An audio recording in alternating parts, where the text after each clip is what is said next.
What happened on Friday, January 16, 2026 might be the single most consequential trade decision in North American history since NAFTA was signed 3 decades ago.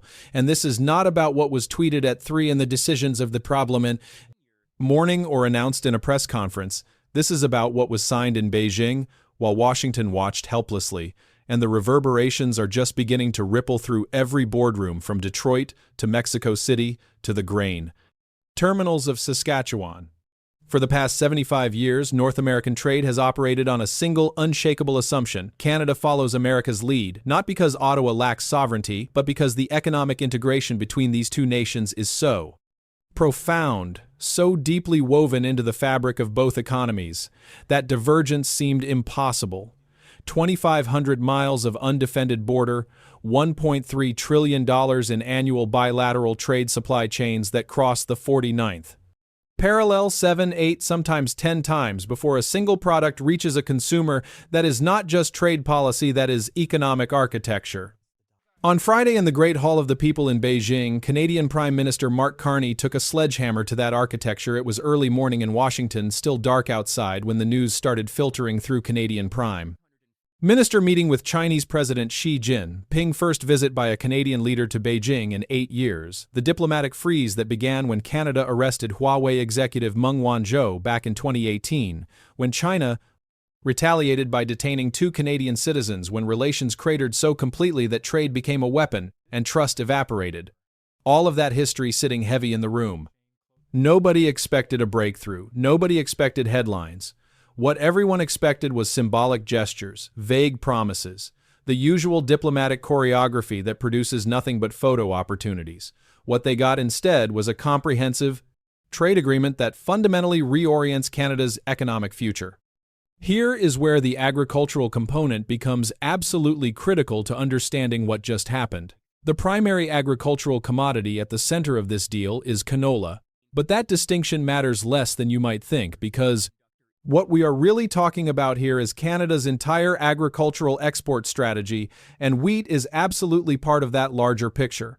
Canadian farmers export more than 8 million tons of grain to the United States every year, worth nearly 9.5 billion Canadian dollars.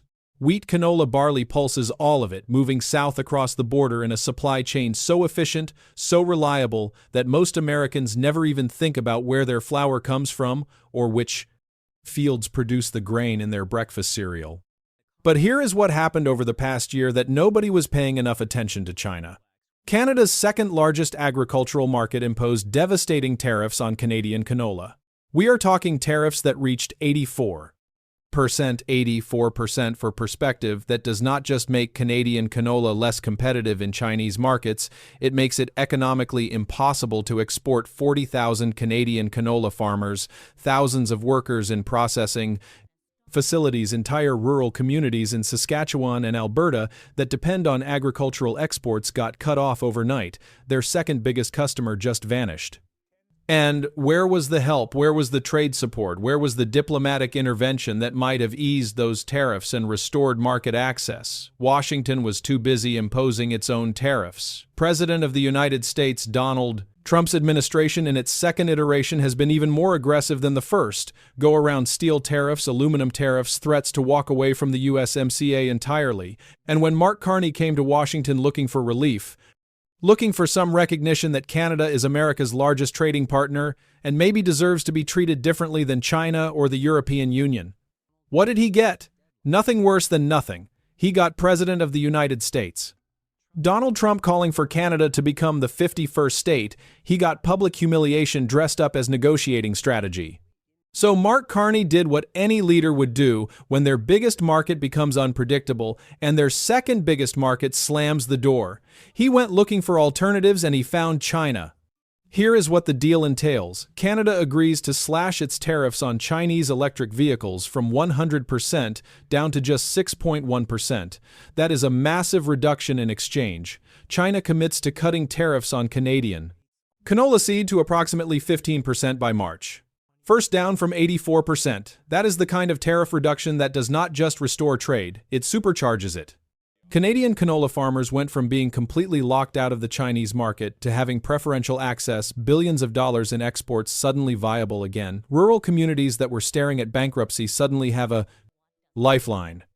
But the electric vehicle component, that is where this gets geopolitically explosive. Under the agreement, China can export up to 49,000 electric vehicles per year into Canada at the reduced tariff rate. And before you think that it is a small number, consider this. That quota nearly matches pre-tariff import levels. Mark Carney is not cracking the door open for Chinese electric vehicles. He is swinging it wide. He is doing this at the exact moment the United States has imposed 100% tariffs on Chinese electric vehicles explicitly to keep them out of the North American market. President of the United States, Donald Trump's public. The reaction was surprisingly restrained. Asked about the deal, he told reporters that making agreements with China is what he should be doing, sounding almost supportive, almost understanding. That calm lasted only until his cabinet spoke. United States Trade Representative Jamieson Greer warned Canada it would regret the decision. Transportation Secretary Sean Duffy called allowing Chinese vehicles into Canada a mistake. The message was unmistakable. President of the United States, Donald Trump, might downplay it publicly, but his administration views this as a direct threat to American interests. This matters far beyond cars. The USMCA trade agreement comes up for mandatory review on July 1, 2026, less than 6 months away. President of the United States Donald Trump has already dismissed the deal as irrelevant and floated, abandoning it entirely in favor of bilateral agreements. That uncertainty alone is freezing investment decisions across North America, as companies hesitate to expand, delay capital spending, and build inventory buffers in case the system breaks. The auto industry is especially exposed. Vehicle manufacturing is deeply integrated across borders.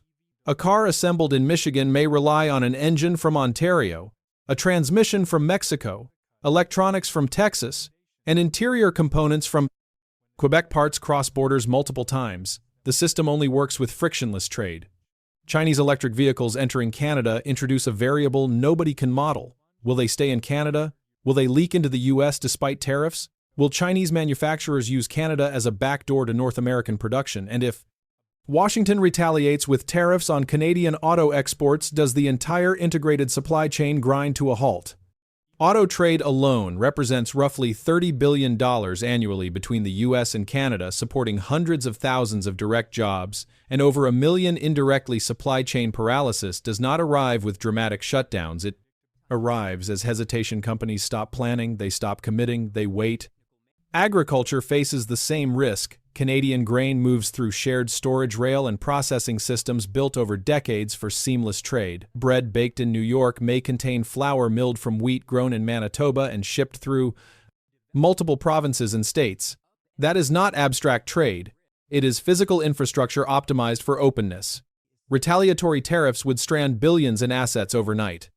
Mark Carney did not turn to China out of ideology. He did it because he had no choice when a country sends 75% of its exports to one market, and that market becomes unpredictable and hostile. Diversification becomes survival.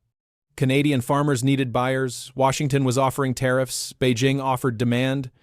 China understands this dynamic well. Its strategy is not military dominance but alliance, erosion, pushing U.S. partners to hedge. President of the United States, Donald Trump's trade policy is accelerating that process as supply chains shift and new relationships form.